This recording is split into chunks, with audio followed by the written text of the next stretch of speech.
Bonjour, Stella Co. Dans ma dernière vidéo, je vous ai montré ce que c'était qu'une station de travail IA qui est très idéale pour développer vos projets d'intelligence artificielle.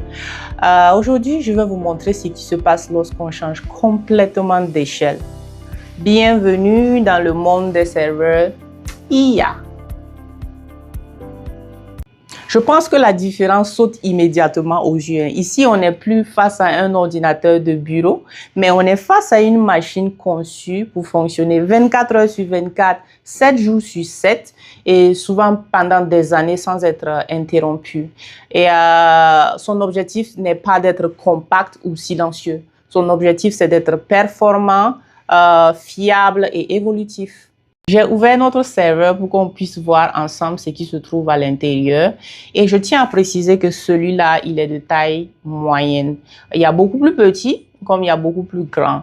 Et concernant les composants qui se trouvent dans un serveur IA, c'est à peu près les mêmes composants que je vous ai introduits au niveau de la station de travail IA, sauf que ici, on a une plus grande échelle. Par exemple, je vous ai parlé du processeur, le CPU. Au niveau de la station de travail IA, on en avait un seul. Au niveau du serveur IA, on en a deux qui seront placés ici. Donc, on a deux processeurs centraux, deux CPU. Et bien sûr, la performance est beaucoup plus élevée. Et aussi, concernant la mémoire RAM, au niveau de la station de travail IA, je pense que le plus de RAM que j'ai vu jusqu'à maintenant, ça doit être 4, 6. Entre 4 et 6. Mais au niveau du serveur IA, on est à 16. Celui-là, la taille moyenne, il a 16. Donc, ça fait qu'il est beaucoup plus rapide, beaucoup plus performant. Maintenant, si vous vous rappelez, je vous ai dit que ce qui fait que une station de travail IA est appelée station de travail IA, si vous voulez, c'est à cause du GPU, le Graphic Processing, le processeur graphique. Maintenant, au niveau du serveur IA, il y en a beaucoup plus. Au niveau de la station de travail IA, on peut avoir 1, 2, mais au niveau du serveur IA, on en a beaucoup plus. Par exemple, celui-là, il peut prendre jusqu'à 8, parce que lui, déjà, l'unité est déjà performante. 2, c'est déjà pas mal. Mais celui-là, il peut prendre jusqu'à 8. Ça fait que sa puissance est beaucoup plus élevée, sa capacité à analyser les données est beaucoup plus élevée. Donc, il est beaucoup plus adapté au projet immense. Et il n'est pas adapté à usage personnel. Donc, il se retrouve beaucoup plus dans les data centers, dans les centres de données. Donc, lui, il est enterprise use. Une chose très importante au niveau aussi du serveur IA, c'est l'alimentation redondante. Si vous vous rappelez au début de cette vidéo, j'ai dit que le serveur IA était amené à fonctionner 24 heures sur 24, 7 jours sur 7 et pendant des années sans interruption. Maintenant, si vous avez deux alimentations, ça peut être un problème au cas où le serveur est en panne. Il y a un problème d'alimentation ou d'électricité. Le serveur qui se trouve dans votre centre de données est down, est à plat en fait. Il ne fonctionne plus, ce qui peut être très dangereux et désagréable. Donc, au niveau des serveurs IA, on a généralement beaucoup plus d'alimentation. Celui-là, par exemple, il en a 4. 1, 2, 3, 4. Donc, généralement, ça fonctionne. Ça dépend des serveurs. Il y en a les 4 fonctionnent en même temps, c'est-à-dire que quand un ne marche plus, les 3 marchent toujours, c'est-à-dire ils sont tous actifs, mais la plupart des scénarios, il y a 2 qui fonctionnent, surtout pour les serveurs de taille moyenne comme ça, il y a 2 qui fonctionnent activement et les 2 là sont stand-by, c'est-à-dire eux ils attendent. Au cas où il y a problème, ils prennent la relève.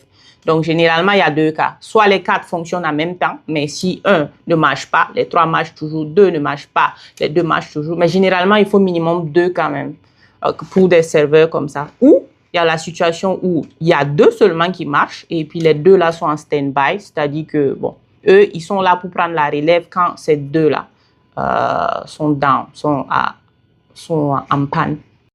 Aussi, si vous vous rappelez, on avait parlé du système de refroidissement, de ventilation au niveau des stations de travail IA. Et c'est pareil au niveau des serveurs. Et je dirais même que c'est beaucoup plus critique parce que généralement, votre station de travail IA, elle est déposée chez vous à la maison. Peut-être qu'il n'y a pas d'autres appareils autour. Même si ça se réchauffe, c'est gérable. Mais celui-là, il se trouve dans les data centers. Et les data centers autour, on peut avoir beaucoup de serveurs autour. Donc, le surchauffement peut être très critique. Donc, celui-là, par exemple, il en a 1, 2, 3, 4 aussi, qu'on appelle Airflow. C'est pour ventiler, pour permettre à l'air de se dégager. Il y a une manière, je ne vais pas rentrer dans les détails techniques pour cela, mais ça, c'est très important dans un serveur IA parce que ça permet de ventiler tout le système, en fait. Ça permet le refroidissement, surtout dans les cas des data centers. Donc, ça doit toujours bien marcher. Pour récapituler, la station de travail IA et le serveur IA n'ont pas le même rôle. La station de travail IA, je dirais qu'il est beaucoup plus à titre personnel, utilisé pour développer, expérimenter et tester. Le serveur IA, lui, il est beaucoup plus pour les entreprises et il est conçu pour mettre ces innovations-là à la disposition des entreprises, de leurs collaborateurs, de leurs clients, de manière fiable et continue.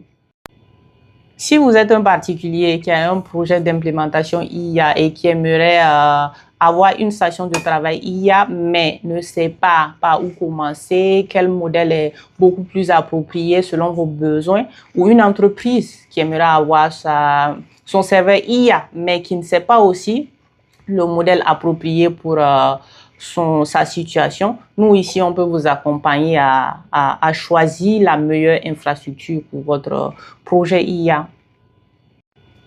Petit bonus, j'aimerais vous envoyer avec moi dans un lab où il y a des serveurs IA pour que vous puissiez comprendre à quel point ils ne sont pas silencieux. Je ne sais pas si vous m'entendez, mais ça c'est une mini data center, un centre de données. C'est tellement bruyant que nous-mêmes les ingénieurs, quand on y travaille, on met ce genre de choses-là pour nous protéger les oreilles. Parce qu'on peut être ici 1-2 heures de temps et mine de rien, si tu ne te protèges pas les oreilles, c'est fini. Tu peux perdre tes oreilles.